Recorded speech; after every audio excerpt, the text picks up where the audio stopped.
So, taking a walk now along the streets of Manhattan near the Two Bridges area, right outside Chinatown. I want to go on a little monologue here, a little bit of empty my thoughts verbally instead of through the toxic confines of social media like Facebook and Twitter, where your ability to actually express what you mean and believe and the ability of the other person to understand it is greatly limited by the nature of how social media works. And very often, the same two people that could be drinking a beer together, that could be finding common agreement, that could be understanding each other if they were in person, demonize and vilify each other over social media, or at best, they'll often misunderstand and engage in some kind of mind reading and say, I think that the way you're talking reveals a deeper agenda, and they'll totally go out on a limb and diagnose other human beings and break down their motives as if they were sitting across from them in a chair, analyzing them and diagnosing them, and they think they can mind read based on a few snippets of thread. And sometimes you can actually tell what people care about based on social media response. There are many times when someone reveals where their priorities are, reveals that maybe they're a racist, or reveals that they don't care about the wider issue. But there are many other times when people try to hone in on an issue that requires nuance, that requires detail, and requires really focusing on specific questions and asking honest questions and being willing to be wrong and be exposed to different ideas and really getting out there into the pit of conversation to try to refine your views if you're wrong, and to try to see where you can convince other people or at least understand why you don't agree. That kind of conversation takes you down rabbit holes. And when people go down these rabbit holes, the first thing they get accused of sometimes is that they're focusing too much on that one issue. Well, of course they're focusing on that one issue because they're trying to hone in on it. They're in a rabbit hole.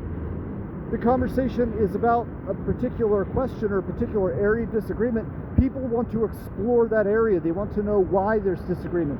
If they're wrong, they want to know it. And by honing in on that, they can be exposed to views that'll show them they're wrong.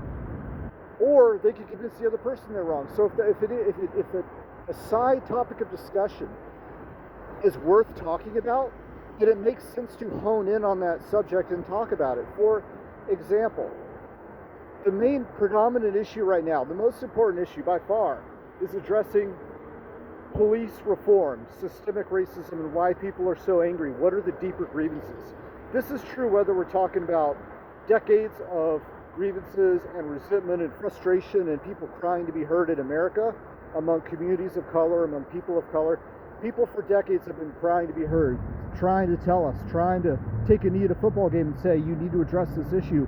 And we failed to address the issue, and as a result, it's created a vacuum of instability through rioting. And that vacuum has been filled with violence by extremist groups. The same thing happens in a war zone in Iraq and Afghanistan, in an insurgency environment. When you don't address root causes, then it leads to a vacuum of stability, and it leads to violence. The best way to fight that cannot be through bombs and bullets and tanks and striker vehicles alone. It has to be through a solution led by the population, where you address conditions on the ground, you address grievances. You listen to the Shia, you listen to the Sunni, and you try not to fuck anyone over. You try to build a society that's inclusive for all. And when the Iraqi government failed to do this, that's when you would see more radicalization among Sunni and Shia, and you would see more instability filled by violence. The corollary is what we're seeing in the streets of America. Lessons from the war zone, from counterinsurgency, should teach us that in America, if we don't put our ear to the ground and listen to people of color and listen to their grievances and their pain, it's going to lead to instability and violence. So if you're concerned about anything in terms of riots, vandalism, statues, your overwhelming focus should be on addressing the conditions that led to that. I've been saying this not just in this video, not just for the last few weeks, including in several op-eds I've wrote, one of which was published in Area Magazine. I haven't just been saying that recently. I recently made a video about this, but I've been saying this for well over a decade. I've been saying this constantly for years and years and years, that we need to address these conditions. We need to create a more inclusive, dignified society for everybody and address issues people of color face. This has been a serious focus of mine for a long time. However, the moment I deviate from this, the moment I focus on a side issue, for example, tearing down the statue of Lincoln, right? Or tearing down these these fringe, crazy wings of the left. Not most people on the left, but the fringes, the crazy, the extremists on the left that a lot of people on the moderate left pretend don't exist or sort of conveniently ignore because they don't want to disrupt their narrative. But the fringes of the left are going after certain statues, including abolitionists and Lincoln, and it's getting out of control. It actually, as John Oliver said, the line is somewhere. Well, the line doesn't seem to be anywhere. The line seems to be at the very fucking ends of the earth, right? And the thing is, most people, even if I don't want to talk about this, most people are talking about it. I'd say the average American is focusing on this, and the average American probably has some confusion when they see Lincoln being torn down by the same people who claim to be fighting for George Floyd. This creates a lot of confusion, and a lot of people falsely anchor the fringes and the distractions by Antifa, by your radical Marxists, even by some white supremacists and some Russian trolls and other operatives that purposely pose as these activists to try to create a distraction. The whole point is to keep us divided, stir racial animosity. Classic propaganda and psychological warfare techniques, something I've seen in war zones, something they're doing here, right? The Boogaloo Boys want to stir up our racial animosity by creating a false sense of civil conflict, by amplifying the fringes of the left, by posing as Antifa through fake Twitter accounts, making Antifa look worse than they actually are. Is Antifa violent? Yes, but a lot of what you're seeing is fake. The point is to bait us against each other. That is what they often do. Now, that said, because they're doing that, it is important to actually not ignore the fringes of the left, because the right, the extreme right, and the white supremacist groups use this. They use this to try to conflate the fringe behaviors of the left, the violence and the vandalism, with the wider protest. And they're not the same thing. And it is a dangerous misunderstanding when people can't sort these two apart. When people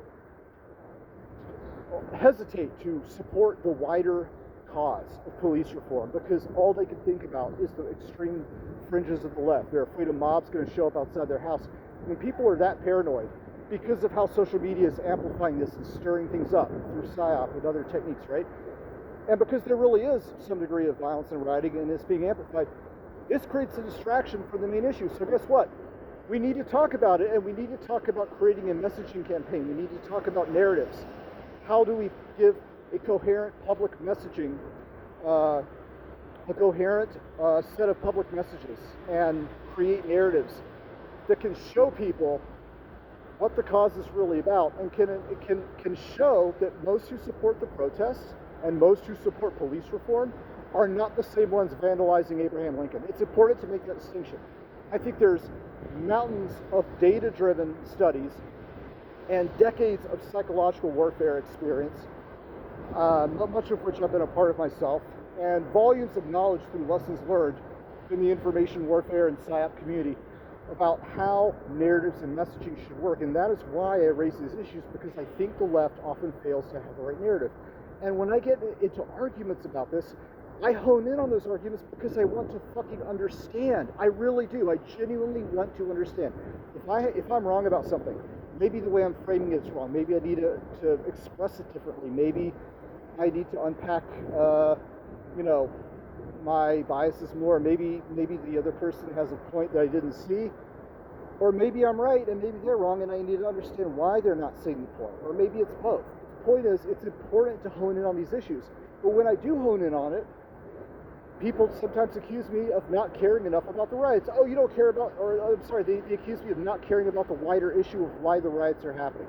They say, well, you're not talking about why the riots are happening. They're happening because there's decades of frustration and anger through the mistreatment and the killing of black people. Well, guess what? I agree. I've written extensively about that. Look at my recent op-ed. I address that at length. I don't have to continually say it as a disclaimer to virtue signal. I thought we established this, but if I don't constantly remind people of this, if I don't constantly say it during these arguments, even though I don't have to, if I'm talking to leftists, we already agree on that. We agree. I don't have to say it. If I'm talking to a conservative, I'll mostly be talking about that, and I'll barely be talking about the violence of the left. I'll say, hey, let's talk about why you should support police reform, why this matters most. So it depends on who I'm talking to. So if I'm talking to leftists, we already agree that the wider problem is the systemic racism and the corruption, right? We agree. So I want to hone in on why we disagree on messaging. I want to talk about statues because I think that's important. Millions of people are talking about it. Let's try to better understand this and unpack it. And most people, including people on the left, tend to agree with me. So what I'm advocating here is a better mode of conversation where we're more intellectually humble. We're more willing to change our mind, more willing to say, look, maybe I'm mistaken. Maybe I'm misreading you. Maybe I'm wrong. Maybe I have blind spots and maybe you have things to offer. And I try to do that, however imperfect. And I feel that's often not reciprocated, not even by an inch. So I just want to unpack this over taking a walk rather than typing away on my keyboard for 3 hours. So hopefully this helps open up minds. All right, more to follow.